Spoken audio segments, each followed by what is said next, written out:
Haryana civil service से जुड़े सभी एस्पिरेंट को दिशा क्लासेज की तरफ से हमारा नमस्कार। तो नए एचसीएस की सुगबुगाहट शुरू हो गई है कि वो क्या रहेगा, एचसीएस 2022 माना जाएगा उसको या 2023, ये तो समय बताएगा। आज की बात करें, जो आपके कंटिन्यूस मैसेज आने शुरू हुए उसके बाद की मैं बात करूं, मैंने बात करके देखी, अभी तक कोई स्टेटस क्लियर नहीं है कि ये दिसंबर 2022 तक इसका नोटिफिकेशन रिलीज करेंगे या नहीं करेंगे। कोई बहुत बड़ी बात नहीं है, ये इसको नोटिफिकेशन को रिलीज कर सकते हैं, इनके पास तैयारी पूरी है, कार्मिक विभाग ने पूरी जानकारी भेज रखी है। तो यहाँ हम एचसीएस की डिटेल में बातें करेंगे, महत्वपूर्ण बातें करेंगे कि आप परीक्षा के लिए तैयार हैं। पिछली बार का जो स्पेसिमेन पेपर है उसको भी थोड़ा सा डिस्कस करेंगे, कुछ बताएंगे आपको। तो आइए बिना टाइम वेस्ट किए वीडियो शुरू करते हैं। तो हरियाणा सिविल सेवा हरियाणा का मोस्ट प्रेस्टिजियस एग्जाम है। इस बार भी ये एग्जाम बड़ा विवादों में रहा था। यहाँ एक प्रशासनिक अधिकारी, आपको पता ही है, काफी कुछ हुआ था। उसके बाद थोड़ी इसकी साख भी दाव पे लगी थी, लेकिन फिर प्रक्रिया सिरे चढ़ी और अब मुख्य परीक्षा हो गई है। अब जो मामले चल रहे हैं वो अपनी जगह स्टैंड करेंगे, वो करते रहेंगे। अब हम नई भर्ती पे फोकस करते हैं। तो पहला सवाल जो बच्चों का आ रहा है, सर सीटें हैं वो 110 आ रही है, 120 आ रही है। तो मैंने जितनी जानकारी प्राप्त की है उसके अकॉर्डिंग सीटें हैं वो 100 ही है। 100 के आसपास सीटें रुक रही है, 100 के बाद उसमें कोई वृद्धि नहीं है। अगर बहुत लेट होता है, मार्च से भी लेट होता है नोटिफिकेशन, तो जरूर सीटें जुड़ जाएगी। आज की स्थिति में टोटल नंबर ऑफ सीट है वो 100 ही है। अब मैं 100 से कुछ बेसिक बातें आपको बता दूं। 100 का मतलब होता है 1200 से 1300 बच्चे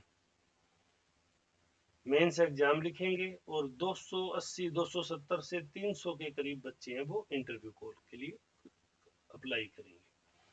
हरियाणा एचपीएससी की जो वर्किंग स्टाइल है आपको थोड़ा बेसिकली पता होनी चाहिए। जैसे वो प्री की कट ऑफ जारी नहीं करते, तो आपको अगर सेफ होना है तो आप जो एक्सपेक्टेड कट ऑफ मान के चलते हैं उससे +10 मार्क्स लेके चलिए, ताकि आप जिस दिन प्रीलिमिनरी का एग्जाम देके अपने घर पहुंचे उसी दिन आप मुख्य परीक्षा की तैयारी शुरू कर दें। ताकि 2-4 नंबर अगर कट ऑफ अनएक्सपेक्टेड ऊपर नीचे भी होती है, या जो यार रिवाइज आंसर की का प्रोविजन है उसके बाद अगर वो चेंज होती है, तो भी आपकी मुख्य परीक्षा की दावेदारी पे किसी प्रकार का आपको चैलेंज ना मिले। तो इसका बेस्ट तरीका क्या है? इसका बेस्ट तरीका है प्री की एक्सीलेंट तैयारी। ऐसी तैयारी की आप उससे बेहतर तैयारी कर नहीं सकते थे। ये आपको एक स्पेशल बात है जो ध्यान रखनी है, अगर आपको मुख्य परीक्षा की बिना परेशान हुए तैयारी करनी है। अदरवाइज अगर आप नहीं करेंगे तो आप कट ऑफ के जंजाल में फंस जाएंगे, तो आपको मुख्य परीक्षा की तैयारी का प्रॉपर समय नहीं मिलेगा। एग्जाम का लेवल बिल्कुल यूपीएससी के लेवल के बराबर आता है, लेकिन दिक्कत क्या है कि यूपीएससी 12,000 से 13,000 लोग मेंस लिखते हैं और हरियाणा पब्लिक सर्विस कमीशन में इसका मात्र 10% लिखते हैं। एक मैं यहाँ अन्य महत्वपूर्ण बात आपसे मेंशन करूंगा कि 28 मई 2023 है यूपीएससी प्रीलिमिनरी की डेट। मैं एज एजुकेटर होने के नाते ये चाहता हूँ कि सरकार मई महीने में 28 मई से पहले पहले एचपीएससी का एग्जाम है वो प्रीलिमिनरी का एग्जाम कंडक्ट कर ले। इसका फायदा क्या होगा? इसका फायदा ये होगा कि हमें यूपीएससी के अनावश्यक कंपटीशन से बचाव हो जाएगा बच्चों का, क्योंकि एचसीएस में हरियाणा के सवाल बहुत कम पूछे जाते हैं, ना के बराबर। तो हरियाणा के बच्चों को किसी प्रकार का कोई प्रिविलेज यहाँ नहीं मिलता है। हालांकि ये हमारी एक आशा है, ये सब तब हो सकता है जब जनवरी तक फॉर्म फिल कर लिए जाए। अगर जनवरी 2023 तक फॉर्म फिल कर लिए जाए तो आप डेफिनेटली किसी भी रूप में आप परीक्षा ले सकते हैं। अदरवाइज मई तक आपका एग्जाम मुश्किल है। और मई के बाद अगर होगा तो जो लोग यूपीएससी में अच्छी तैयारी करे बैठे हैं लेकिन किसी कारण से 28 मई के पेपर को अटेम्प्ट नहीं कर पाए, वो सब आपको हरियाणा पब्लिक सर्विस कमीशन के एग्जाम में कंपटीशन देने के लिए आएंगे, क्योंकि दिल्ली के सराउंडिंग काफी जिले लगते हैं जहाँ सेंट्रल जिले आ जाते हैं और बच्चे परीक्षा देते भी हैं। हर स्टेट का अपने जीके का जो प्रिविलेज है वो आपको हरियाणा में नहीं मिलेगा। ये बात आप थोड़ी कड़वी है, लेकिन आप इसको मान के चले। इसके लिए एचपीएससी को बाध्य नहीं किया जा सकता, कहा जा सकता है, वो हमारे वीडियो में लगभग निवेदन भी करते हैं। लेकिन क्या रहता है, अब सबसे पहले एक नजर हम डाल लेते हैं पिछले साल के पेपर पे। ये पेपर था जो 25/7 को हुआ, स्पेसिमेन अपलोड किया हुआ था, वहीं से मैंने इसे लिया है हरियाणा पब्लिक सर्विस कमीशन की साइट से। जैसे पहला सवाल पूछा गया, आयरन ओर यानी आयरन का है उनकी स्मेल्टिंग हेतु मैग्नीज एक प्रमुख कच्चा माल है, सबको पता है, इस्पात बनाने में उपयोग होता है और फेरो एलाइज के उत्पादन में भी प्रयुक्त होता है। मैग्नीज डिपॉजिट प्राय सभी भूगर्भीय चट्टानों में है या किसी पर्टिकुलर की विशेषता है, और भारत में यह धारवाड़ क्रम की चट्टानों में ही मिलता है या कहीं और भी। जैसे गोंडवाना के लिए पूछते हैं, कोयले के लिए धारवाड़ क्रम की चट्टानें वो खनिज समृद्ध है, लेकिन बहुत बारीक अगर आपने पढ़ा है एक स्पेसिफिक मैग्नीज के लिए तो ये आप इसका आंसर अच्छे से अटेम्प्ट कर पाएंगे, अदरवाइज आप नहीं कर पाएंगे। दूसरा एक और एग्जांपल के लिए एक दो सवाल ही देखेंगे, ज्यादा टाइम नहीं लेंगे इस पे। पूर्वी और पश्चिमी घाट के संदर्भ में कौन सा कथन सही है? पूर्वी घाट की सबसे ऊंची चोटी अनाईमुड़ी है। पूर्वी घाट की तुलना में पश्चिमी घाट एलिवेशन में नीचे है और अविरत भी है। अधिकतर प्रायद्वीपीय नदियों की उत्पत्ति वेस्टर्न घाट से होती है और नीलगिरी पहाड़ियां पूर्वी और पश्चिमी घाट का मिलन स्थल है। तो आपको पता है ज्योग्राफी में बार बार रिपीट होने वाले सवाल हैं, लेकिन मेरा यहाँ इनको बताने का आपको मतलब है कि अब एचपीएससी आपसे 350 से लेके 380 फैक्चुअल चीजें पूछता है कि आपको सभी अगर पता है, आप उनके लिए 100% श्योर हो, तभी आप यहाँ नंबर ऑफ क्वेश्चंस को 100 मानने की गलती न करें। आपसे जो फैक्ट क्रॉस चेक किए जा रहे हैं प्रीलिमिनरी में वो 350 से 380 है। जैसे कोपेन थोंथवेट ज्योग्राफी का एक बिल्कुल कोर एलिमेंट है, लेकिन वो जीके में पूछा गया, कोपेन का क्लासिफिकेशन पूछा गया।